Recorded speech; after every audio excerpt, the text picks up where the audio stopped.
Mortgage Center, and I want to talk about rental income because it's still so confusing to so many people, and I don't blame you. To be honest, many mortgage brokers can't even figure it out themselves. So when it comes to rental income, yes. The quick answer is yes. Using rental income, if you're buying a house with a basement suite, that will help to increase the amount that you can actually afford to purchase. Why? Well, because the bank is going to assume that you will be renting that place out, and they will let you use a percentage of it.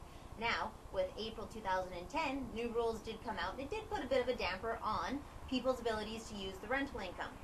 How it restrained them is, for one, this. If you're buying strictly a rental property that you are not living in, you now have to go from 5% down payment to 20% down payment. That's it.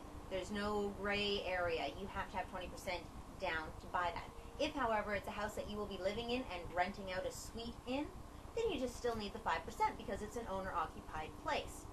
When it comes to the amount of that revenue that you're collecting, and for this example, to make numbers really easy, we're going to say $1,000 a month rent is what you're collecting.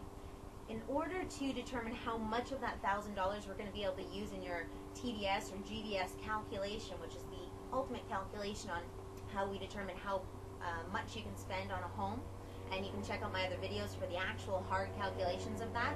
It's an awesome plane going by now, so this is great. Alright, hopefully you can still hear me. With those actual calculations, the way we determine that is by how much of a down payment you're putting down. And the reason that matters is because if you put less than 20% down on a home when you buy it, you have to succumb to mortgage insurer rules. CMHC, Genworth, AIG, that's also other terms that they're called, but it's essentially mortgage insurance. And it's mortgage insurance that covers the bank's, but not yours. So, mortgage insurers dictate that whatever the amount of rent that you are collecting, you can only use 50% of it, and then 35% of that.